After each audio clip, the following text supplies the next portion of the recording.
Thank you. So, and so now we have our program, and Carla, Wallace, and Carol Kraemer, longtime social justice advocates and anti-war advocates, will talk about their relatively new group in town, SURJ.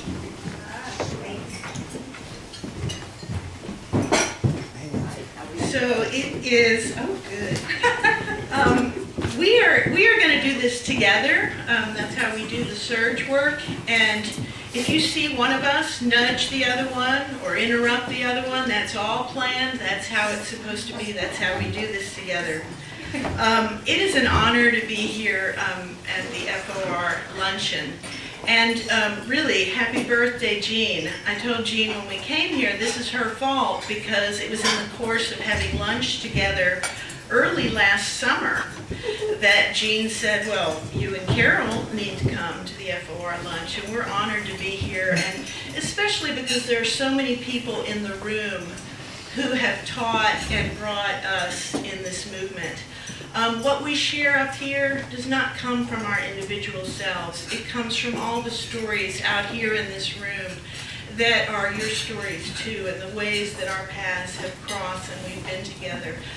Just being here today, I was thinking a lot about how both George and Jean and the Sheldorf family, David Horvath, others, from FOR, when Reverend Coleman would say, we need to be downtown outside the police department, people would be there. And it was an incredibly important moment because it was important for white people to be there, standing with people of color in those moments, just like it is here around Ferguson. So we're excited to be here, and we wanted to start with just sharing a little bit about our personal journeys of how we came to this work. And some of you may know bits and pieces of this, but you know, for me, the stories that stand out are listening to my Dutch Oma, my grandmother, tell the story about when the Nazis occupied Holland. She hid resistors under the floorboards of her small apartment. Communists, many of them Jews, trade unionists.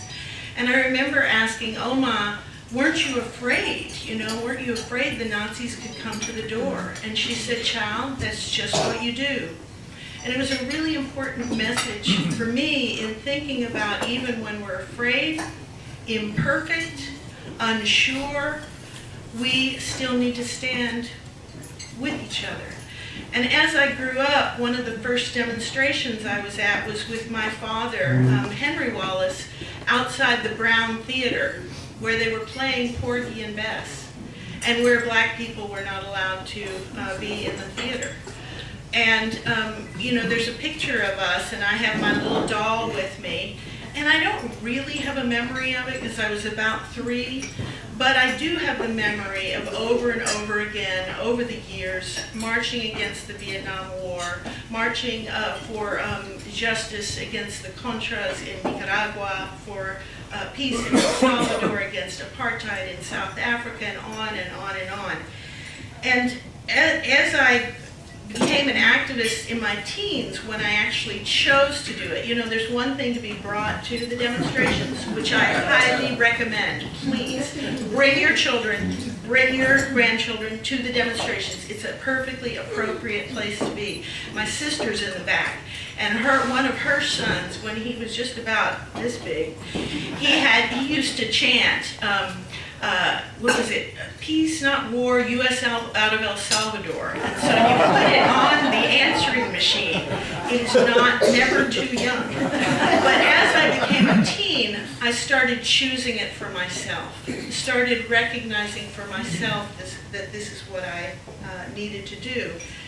And around the issue of race, which has always been a core issue for me in my social justice activism, as I learned how entwined the issue of race is in the founding of this country, in the wealth building of this country, in the way that systems are maintained to oppress, in the way that we are kept divided from each other, people who should be standing together, race used to do that. I saw that race was more than what sometimes people think is an attitude or a belief. That it is actually rooted in a system and impacts every single institution in our lives, whether it's the schools, whether it's the post office, whether it's the jail system, the prison system, the healthcare system, the environmental system. It is throughout that. And that when we get in this work, yes, we become transformed personally, and that's an incredibly important journey, but we also have to understand that it has to go beyond that we have to be part of changing things systemically. And Ann Braden was a mentor very early on, and one of the quotes that I always carry around with me has to do with something else I learned. And that was that for those of us who are white, this is not about helping other people. It's about understanding that this is our struggle too. Helping is really important, but helping can also be a little bit from, I'm going to help you, you're down there, and I'm going to help you up. Instead of what I call solidarity, which is I'm going to help you and we are eye to eye and my struggle is connected to your struggle, especially across racial lines. And Ann Braden used to say, the battle is and always has been a battle for the hearts and minds of white people in this country. The fight against racism is our issue too. It's not something we're called on to help people of color with. We need to become involved with it as if our lives depended on it, because really, in truth, they do. And when we really understand that, when we're fighting war and we're fighting for peace, and we understand how race and racism is entwined in the drive to war and in what makes people go across the globe to kill people of other colors and other nationalities, when we understand that race is very much entwined in the struggle for environmental justice or health care, and we start talking about it that way, then we're seeing the whole picture, and the potential of change is tremendous. Well, and my story is a bit different. Carla started talking about her lessons from her grandmother. I grew up in a white working class neighborhood and family with a grandmother who was overtly racist, sitting at the dinner table with uncles who were overtly racist in their language, and really did not have experiences of being taken to picket lines and speaking out against injustices, except my window, as we talk about every now and then, is that my dad was a union member. My dad was a union guy, and Bakers and Confectionery Union, local something. I'm sure I should know that, and I don't. But I do remember the lessons of being in solidarity, not crossing a picket line, particularly around some of the Fisher strikes in this town. And so that is certainly a lesson that I have. But when it really comes to this issue around being anti-racist and understanding how racism impacts all of our systems, impacts us, each of us personally, no matter our color or ethnic heritage. I really learned that lesson because I came out as a lesbian. For me, because I came out and came back to Louisville and became involved with the Fairness Campaign, and because the Fairness Campaign had been founded by anti-racist activists like Carla Wallace, like Pam McMichael, like David Lott, many people who have been lifelong anti-racists, now founding this LGBTQ movement in Louisville, Kentucky, it gave me the opportunity to really broaden who my community was, who my family was, to broaden what my work was. That it was no longer just about going down there to the Fairness Campaign and getting my rights so I could get married or make sure I didn't get fired from a job because I was a lesbian. But that I actually got to be in community with folks who were walking on picket lines for minority hiring with Reverend Coleman, against police brutality. I spent a lot of time with Reverend Coleman, and Tom was there a lot, and so many of you in this room actually showed up many times. But one of the things that I remember about sort of how all of those pieces came together is, I didn't really talk to my family, my parents particularly, very much about my work at Fairness or my anti-racist work during all of those years.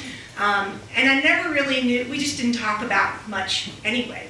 But I didn't know if it was the gay stuff or the black stuff or the, like what part of this is wrong here that we can't have a conversation about it. And I asked my dad, after my mom had died, somehow it actually came up in conversation. It was amazing. It was amazing that we actually, I asked him, so, what did Mom really feel and think about me being gay? And what he said was, your mom was afraid, especially when she would see in the newspaper or on the news you being out there with Reverend Coleman. And I thought it was, at the time it was sort of like, wow, maybe it wasn't the gay thing after all, but it was, because that's how I got to the anti-racist work, and it's really all connected anyway. And so for me, that was a moment where my worlds really did collide, and I really did see the importance of really seeing the interconnected nature of our differences and then our likenesses, and working together, right, to kind of create the world that we want to create. And to do that, we believe, and in this work that Carla's now going to talk about, the Louisville Showing Up for Racial Justice, that without looking at the ways systemic racism impacts every aspect of our lives, we really can't make all of the other changes that we're looking to make. I think that's it for now. You want to go? So SURJ, Showing Up for Racial Justice, is a national network that formed in 2009 after the election of the country's first black president, when, as you all may remember, it was announced that we are now post-racial. Do people remember that? So I think that lasted all of about 3 minutes. And in fact, what happened was a tremendous barrage of racist backlash around that election. And not only that, but the continuing and deepening of the way that institutional racism impacts our lives, and in particular impacts the lives of people of color. And people of color were saying, these attacks are coming down. This is not post-racial. And where are the white people who are standing up and saying this is intolerable? Visibly, a lot of people were saying that in their hearts, maybe, in their conversations quietly with one another. But in terms of a very visible pushback, there wasn't enough of it. It's not that there wasn't any happening, but there wasn't enough of it. And so some white anti-racist activists from around the country started calling each other. It was actually initiated by activists, white Southern activists, and people started talking about forming a network where we would give support to folks in local areas for white people to visibly stand with people of color for racial justice. How many times were we down at the police department, and there are African American community there, sometimes in the hundreds, and then there's a handful of those of us who are white. And that's not to blame, or because I think there's a lot of reasons, that we're not sure about how to do that. But SURJ formed to create support for people to do this work.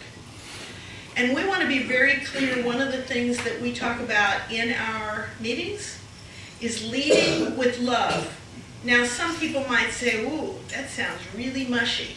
These are urgent times. How can you lead with love?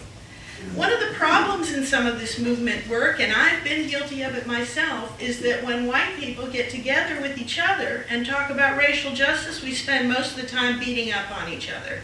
Who's the least racist and who's the most racist? You know, Tammy Johnson of the World Trust, a very strong black activist that I just got to see at Facing Race in Dallas, she calls it the bigot hunt. She says that if that is what we spend our time on, trying to figure out, oh, that person said something racist and that person, that doesn't mean we don't challenge those things. But it often keeps us from getting to the real work of standing with folks about the minimum wage, which disproportionately impacts people of color, of making sure we're all selling tickets for the Kentucky Alliance dinner because hearing Angela Davis is key to our own education as activists, no matter how long we've been in this work. The bigot hunt gets us off track, and what else does it do?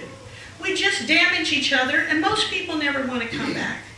So we, in SURJ, we believe in calling each other in rather than calling each other out. We believe in what Bernice Johnson Reagan, she recently said, you know what? She's been noticing that people get really uncomfortable when we sing Kumbaya. She said what she's discovered is the song and singing it together creates a feeling of love and connectedness and tenderness, and that is a vulnerable feeling. So instead we want to say, oh, we need to get on with the work, we don't need to sing Kumbaya. Well, if the way we were doing the work was working so well, we'd have a lot more bigger movement and we would have made a lot more achievement. But I also want to say, in honor to those who have gone before us, the idea of white people trying to get more help each other get in the work against racial justice, for racial justice, is not new. 50 years ago in the civil rights movement, leaders in that movement were saying, this is great to have white people supporting our efforts, but we actually need you to go and talk to other white people about racial justice and broaden this movement. In a meeting where we were talking about forming this organization, a multiracial meeting, and I'm gonna hope I quote you right, Bob, we were having a discussion about the importance of launching something where those of us who are white and have been in this work for a while would try to reach and bring in more white people to step up for racial justice. And Bob leaned back, Bob Cunningham right here, who recently celebrated his 80th birthday and has been in this struggle for decades.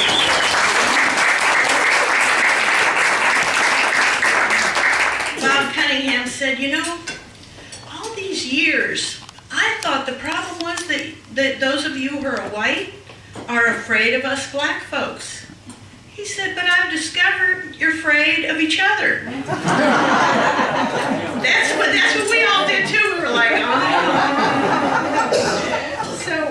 So anyway, if we believe that racism and race play a huge role in being the glue that holds this whole oppressive system together, not separate from peace, not separate from workers' issues, not separate from LGBT issues or women's issues or the disability justice we need, but interconnected with all those issues, then it's very important that we bring it into all of our work. So, Carla talked a little bit about the national efforts to start SURJ, Showing Up for Racial Justice.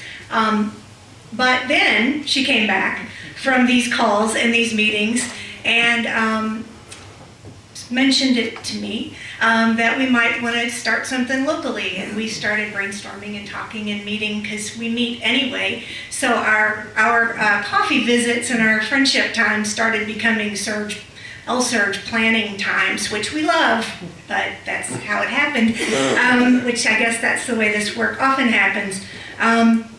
So we started meeting monthly, and just to sort of give you all an idea of what we've been up to and what we're hoping to continue to do in one form or another is that Louisville Showing Up for Racial Justice has been meeting for a little over 2 years, I guess, 2.5 years maybe. We've been meeting mostly at the Fairness Campaign office once a month. We have potluck in the spirit of fellowship and coming together. Also then have some kind of conversation about a particular issue. So some of the issues, Carla and I will sort of frame and facilitate. Other times we've had folks come in. So David Horvath did an awesome session on the war and how racism is actually used to gain public support for war and the racial impact of the war on priorities here in the U.S. So if we're spending the money that we're spending on wars globally, we really don't have the resources we need to challenge the racist systems here in our own country and the healthcare needs, the education needs of all of the people, poor whites as well as disproportionately people of color. But not only do we have these, the conversations and sometimes a little bit of speech giving, but we try to provide some reading materials in advance. We have some sort of interactive times while we're in the meetings, and we always make sure that we have opportunities for action. So whether or not that particular night we had an anti-war action available or that we were promoting, when those kinds of things come up and the need comes up in the community, then we have sort of a growing base of listserv, you might say, of folks that we can reach out to, and again framing these things in an anti-racist context and trying to bring that together. So on the war issue, of course, when the attacks on Gaza began, then certainly there were other groups in the community mobilizing support and to get out on the in the streets.